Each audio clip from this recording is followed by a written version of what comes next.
Rosa Rodríguez, vale? Profesor de ensino secundaria, temos que agradecer que ven desde Ponteareas, que estivo pola mañá dando aulas e agora ven aquí, que non veu nin a comer con nós, e ven a dar unha charla que me parece super interesante, ou al menos a min que estudio onomástica, e el vainos a falar de toponomastic, unha ferramenta para o estudo da toponimia con foco no superestrato. Eu teño moitas ganas de escutar esta charla, personalmente. Pois eu estou un pouco impresionado, porque claro, despois, a verdade, eu sou un filólogo, entón fixen un pouco a presentación. Ui, e agora que pasou? A ver, que pasou aquí? Non vai, pero teño en PDF. Mellor PDF. Vale, pois en PDF. Espera, sabes que nós somos de software libre, todo PowerPoint non nos gusta moito. Ai, pero en principio é de Linux, isto. Vale. É de Linux, debería ir como que é, que é F5, non? Sí. Vale. A ver, agora, un segundo. Voilà, aí o tes. E agora que lle dou aquí, como para...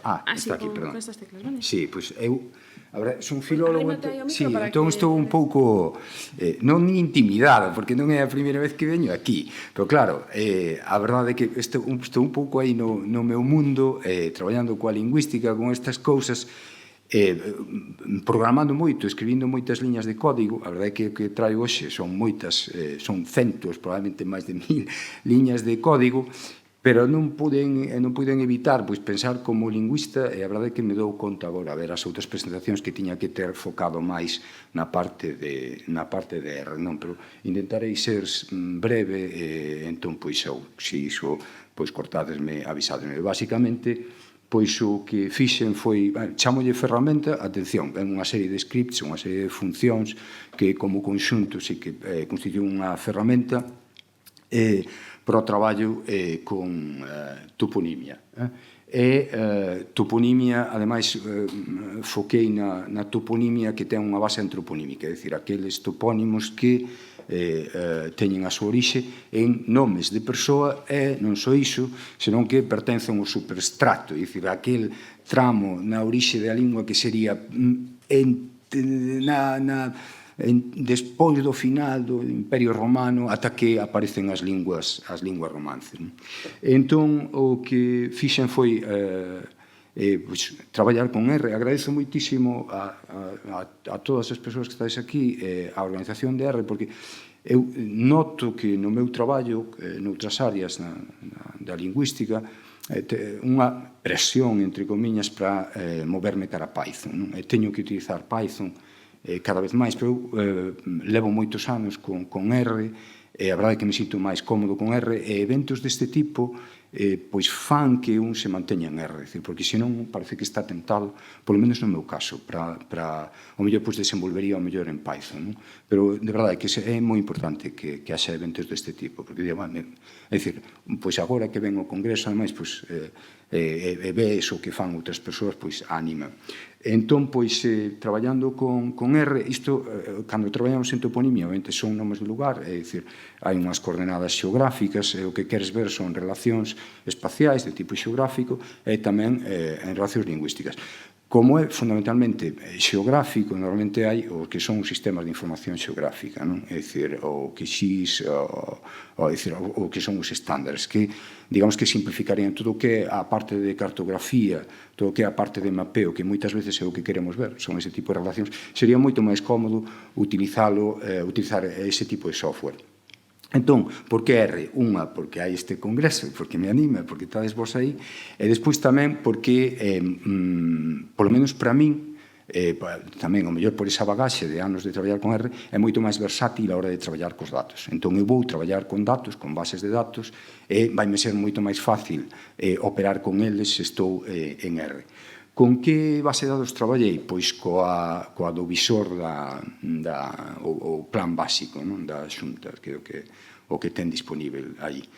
O que fixen foi baixar o script xa, todo isto está feito xa cos scripts, os mapas mesmo xa, cos scripts co código xa feito por min. Entón, pois, é unha ferramenta moi potente o que hai xa na web, pero a verdade é que ao traballar coas bases de datos ten por un lado base de datos de parroquias, por outro lado base de datos para as comarcas, por outro lado base de datos para as localidades, e o primeiro paso sería uniformizalas, é dicir, porque ás veces pois o que é a parroquia chamanlle nunha base de datos entidade maior, no outro lado pois chamanlle entidade co, entón o mesmo dato, iso cando xuntas todas as bases de datos, pois dache moitos NAs, entón o primeiro paso pois sería uniformizalas e pois xa teríamos, pois, no meu caso, pois, os distintos mapas, isto xa se fai cos scripts, non? Pois co que queira operar, se quero con parroquias, se con comarcas, se con lugares.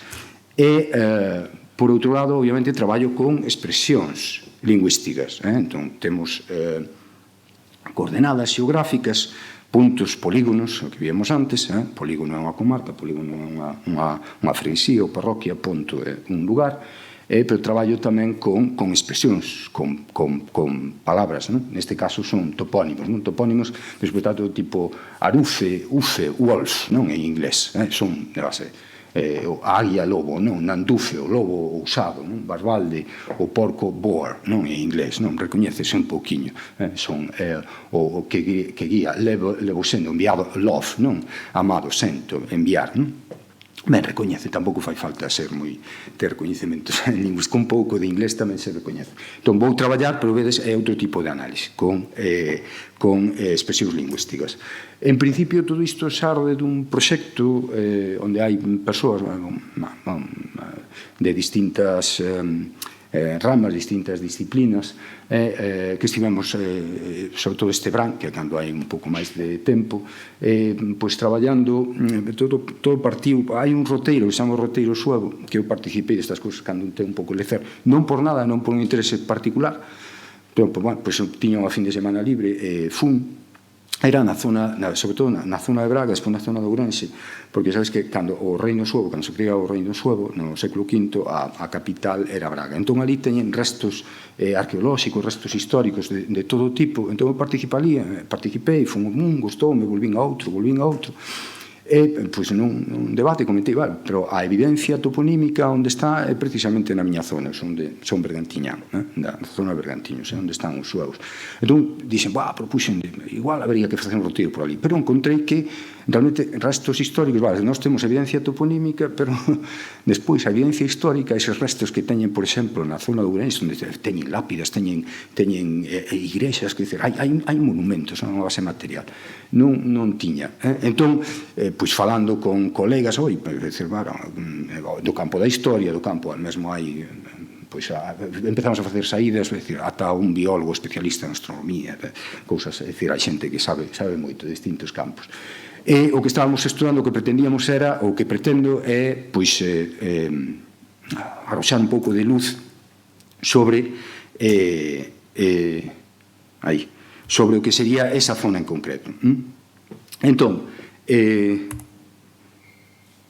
o que fixen? Eu dedícome á toponimia, entón parto dai, o que vou facer é como a toponimia me pode axudar a encontrar evidencias, en principio eu móvome no ámbito lingüístico, pero para despois visitarmos eses lugares.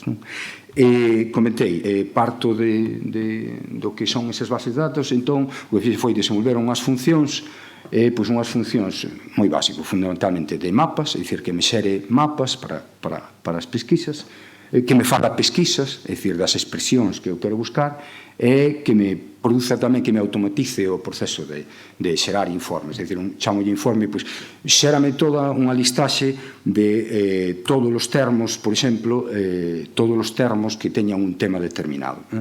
Preguntas que vou facer, pois, por exemplo, que topónimos contén o tema wolf, non dixemos, ou ufe, xéramos e creamos un mapa, ou cal é a distribución espacial, quero ver, esa é a pregunta, a ver, onde hai unha distribución, hai unha zona concreta onde se dá este tema, ou variantes dun tema poden ter unha distribución complementaria, é dicir, comparando temas un co outro, ou mesmo, cal é a productividade dun tema, é dicir, os temas, comentei, cando vistes aí os temas, vistes que son dous temas xuntos, non? O águia lobo, o lobo que guía. Entón, xúntase o mesmo tema, asóciase a outros temas, pero non se pode asociar con calquer un. Hai algún tipo de relación. Ben, nada máis, algúns exemplos, moi rapidiño, non? Pois, por exemplo, interésame ver, isto é un xenitivo. O xenitivo é aquilo que indica a posesión. En inglés, Jones, SS, iso é o xenitivo. Entón, bueno, quero ver formas como esta que teñen este is en Galicia. Entón, if, por exemplo, os topónimos que entón teño aí, pero teño topónimos en is, que sería o S, a mesma forma. Vedes que nun lado están á dereita e no outro lado á esquerda. Parece que hai unha relación, non? Se xunto os dous, isto que me está facendo agora os scripts, está automatizando este proceso. Entón, vexo que, efectivamente, parece que hai unha distribución complementaria, é dicir, que non é casual, non están aleatoriamente. Ben, isto tería unha fácil explicación, non?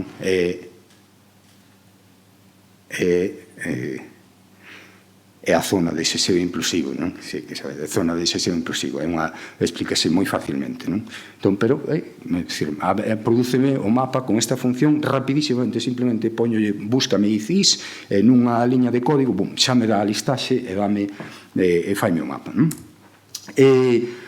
Podo pretender casos un pouco máis complexos. Bueno, vou facer o mesmo con mir e mil. A explicación que se dá para este xa sería un tema, sería o famoso brillante, o que ten son.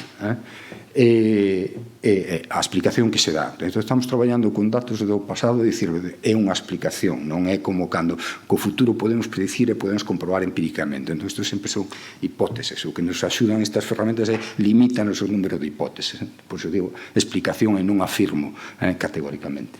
Entón, vexo, parece que hai que hai aí un pequeno clúster, e algúns outliers por aí, non? Entón, que é o que quero facer? Quero ver que é o que pasa, analizar o clúster. Entón, o que teño con esta ferramenta, con Toponomastics, fago un zoom no clúster e aí vexo todos os topónimos que hai en mil e todos os topónimos que hai en mil, parece que están, efectivamente, que se agrupan nunha zona, non? Terei que buscarlle unha explicación. Poño a Coruña, eu escribo a Coruña, pero puxo no adrede porque eu de rapaz sempre yo ia, eu son de Bergantiños, sempre dicían a Coruña, non? A maneira miña de reivindicar a Coruña, non sei se vos dicías a Coruña, non? Escribo normalmente a Coruña, chamolle a zona Bergantiños, en realidade isto xa sería a Coruña, pero é zona de influencia, de feito a Coruña é faro brigantino, son bergantiñanas tamén. A que pode ser debido, non? Entón, pode ser que aquí temos aí uns suevos ao lado, non? Entón, podemos tamén, da mesma maneira, vedes, o que estamos facendo é buscar primeiro relacións en todo o ámbito, despois acoutamos, e depois podemos adicionar puntos de referencia que nos permitan ver se hai algún tipo de relación. Neste caso, infelizmente, non parece, pode que haxa unha relación, pero temos os outros suevos que son os de aquí, os de Ames, os da Baña, e temos ainda o de Mazaricos, e vemos que na zona onde están os outros suevos non se produce ese fenómeno, polo tanto, posiblemente non estea relacionado. Ben, o que quería ver aquí era, un exemplo de análise con clúster. Outro exemplo, a produtividade, non? Comentei antes que os temas se asocian uns con outros. Aquí utilizo a entropía, non penso que na comunicación puxen a entropía, non? Hai o Carl Sagan, de Big Picture, que gustoume moito ese traballo del onde explica, fala do naturalismo poético, non a teoría da unificación. Di que a diferencia entre o futuro e o pasado é que a cantidade de entropía. En realidade, os horizontes posibles serían os mesmos. É curioso, é dicir, aquí tamén o temos. Esa forma Wolf é unha, mas que a diferencia é que cada vez o sistema cada vez ten unha entropía maior, non? Neste caso, cada entropía, todas estas formas, é dicir, o que sería unha forma original, UFE, ULFE, URFE, OFE, cada vez o sistema é máis complexo. Que podemos facer? Rapidamente, aquí temos, por exemplo, a forma que sería UFE, non? listaxe rápido, unha listaxe de todos os topónimos que teñen a forma UFE, danos tamén a entropía, pois se queremos despois facer algunha análise comparativa da complexidade de cada unha das formas, moi interesante, porque cando traballamos a nivel lingüístico temos que buscar, temos unha concepción ainda bastante, bueno, eu falo por min, non vou falar con todos, bastante decimonónica, no sentido, o noso mundo é bastante mecanicista, vemos, este tipo de lingüística además está moi influída polas ideas que había no século XIX, por un lado Darwin, a evolución, e por outro lado ainda Newton, esa concepción física do mundo, entón onde se buscan leis de cambio, tes unhas variables, tes unha lei, formulas a lei que che vai permitir facer unha predición. Bueno, pues, esta é a maneira que temos de pensar. Entón, se eu reduzo o número de casos, igual podo ver a regularidade de maneira máis fácil. Entón, a entropía, unha das utilidades, sería de maneira automática que me escolla xa aqueles casos aos que analizar en primeiro lugar.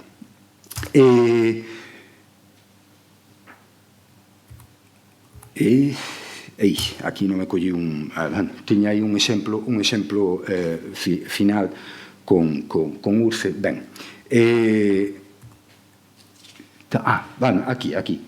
aquí temos o outro era a análise dun concreto. Aquí, de novo, estamos comparando, vemos que hai unha distribución xeográfica tamén. A explicación neste caso non a sei, se alguén a ten e me quere dicir, non, supoño haberá que estudalo máis, pero parece clarísimo que a ULFE está na zona máis oriental, sería a forma máis próxima, WOLF, e UFE na zona máis occidental. Hai algúns outliers por aí, pero parece que a relación é esta.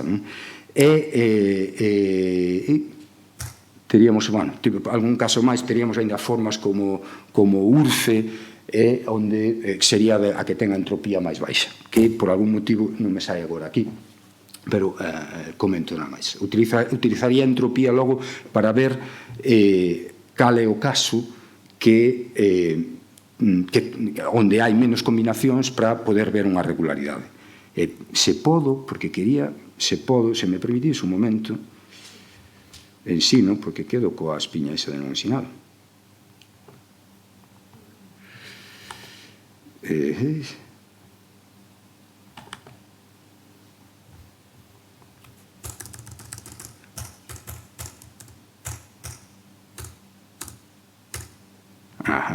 Aquí, é para maximizar. Control? Aquí, por exemplo, sí, xa, para concluir. Entón, a que tería menos entropía sería URCE. Entón, agora, comeza a estudar. Si, temos aí unha... Comenta. Que hai unha distribución xeográfica, entón está... Bueno, podería haber unha explicación. Zona mindoniense compórtase, é dicir, sí, que efectivamente teñen un comportamento peculiar e entón faría zoom de novo. Entón, que faría? Sempre estamos redefinindo as pesquisas. As pesquisas que fixen ata agora era distribución xeográfica, busca de clúster, busca de temas. Entón, agora, tería que redefinir a pesquisa, facer zoom a nivel xeográfico e tamén a nivel lingüístico, ver se hai algunha regularidade que explica. Alguén ve algunha regularidade de tipo lingüístico, como se faría? E por que R? Por que R e non un sistema de información xeográfico? Hai algo que teñen en común en todas as formas.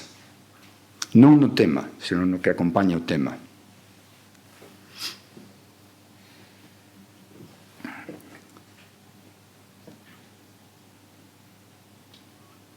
Teñen un L.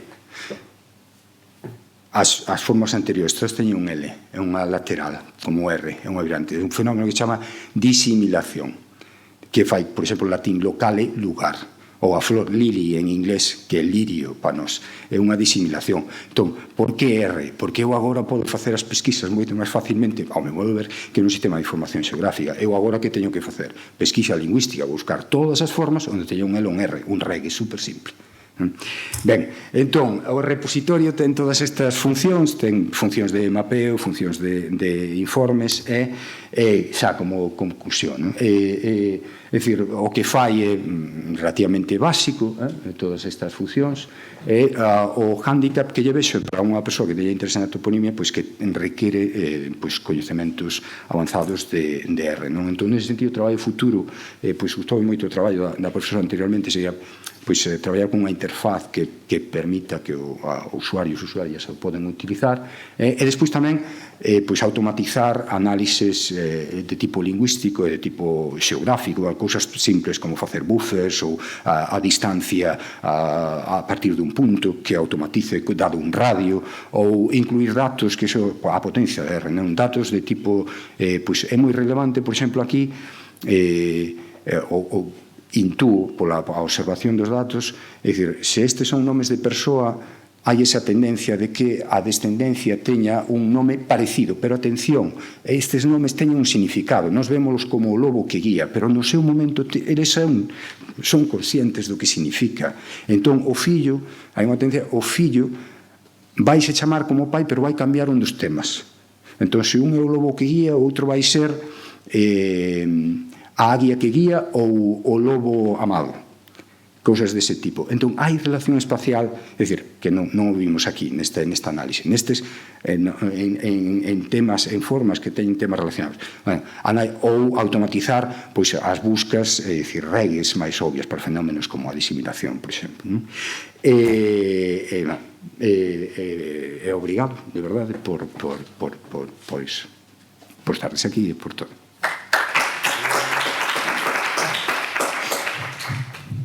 Bueno, parabéns, porque a mí me encantó esta charla.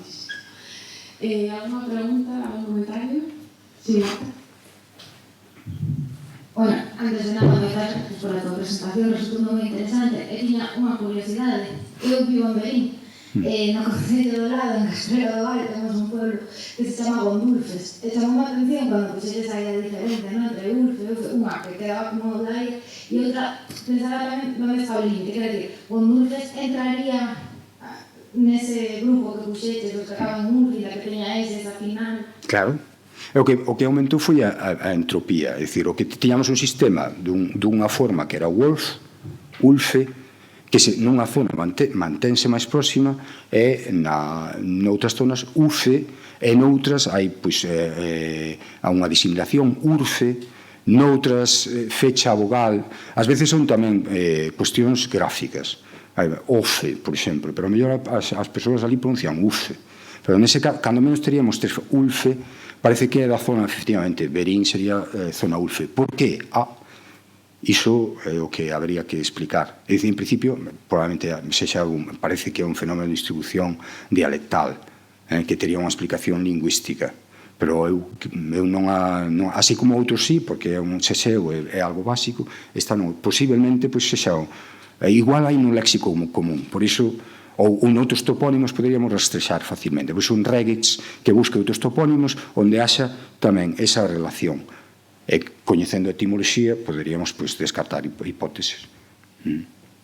Relacionado con o tema, porque tamén o pensei eu cando falaches do Urfe, que eu, son da Ponte Nova, entón xa me pegou a cabeza rapidamente o Villa Dulce e a Dulce, que é de Río Torto. Eu non sei se a mellor ten que ver, se collésemos os topónimos da zona da Comunidade Autónoma da Veciña de Asturias, pois a mellor ali tamén había algunha terminación desas, non o sei. Posible, claro, supoño, hai un continuum e teñen, sobre todo na zona norte de Portugal, porque é a capital é. A ver, isto queda un pouco ibado. De feito, na comunicación xa puxen, agora xa estou incluindo os datos do norte de Portugal. É dicir, iso é, de feito, eses outliers que víamos aí, se cadra non son outliers, se cadra un clúster. Os de Mir. Con desta maneira. Por iso os datos, cando empleamos, é como os suevos. Os suevos, se vemos a un punto, xa teño a explicación. Isto é porque os suevos que está lá. Amplía. Entón, parece que non é a explicación suevos. Aquí, pode que sexan outliers, a verdade que ainda non, é dicir, estou implementando, teño algunha dificultade para meter os dados teño dados de Portugal de toponimia de algunhas áreas, pero non do conxunto. E mira, ao principio dos mapas, tiñas dous mapas en concreto cando falabas das finalizacións en IF, que aí tes. O Concello de Negueira de Muñiz, por que tes todo pintado de... Moi ben. Non ten os piquitos ni os triculitos? Sí, por que? Para evitar distorsións nas análises frecuentísticas, no cálculo de entropía, calquer tipo de análise probabilística, o que fixen é unha función que deixa só unha expresión, un topónimo, no caso de que concorran no mesmo espacio xeográfico distintas entidades xeográficas. Explícome. Unha cousa é entidade xeográfica, outra cousa é topónimo. Por exemplo, estamos no, como era, o Concello da Ponte Nova, non? Pero hai un lugar que se chama Ponte Nova tamén no Concello de Ponte Nova. Se eu as computo como dous topónimos diferentes, estou distorsionando o valor que ten ese topónimo. En realidad é o mesmo.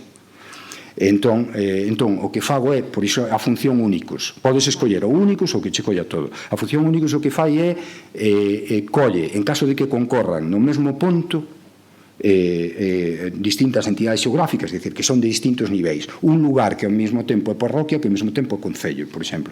Deixa só un, vai preferir o ponto. En caso que sexa ponto, a entidade menor.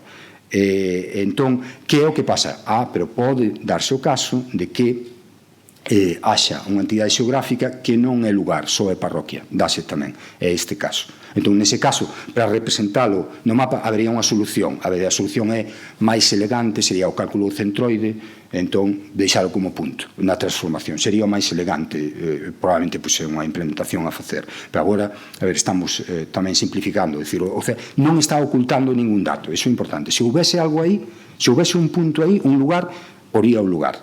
O que está aí, evitando que se repita o topónimo, porque en realidad é que é o mesmo topónimo. Entón, iso alteraría as análises frecuentísticas ou calquer tipo de análise que teña que computar os topónimos. Vale, pois moitísimas gracias, Afonso. A vos.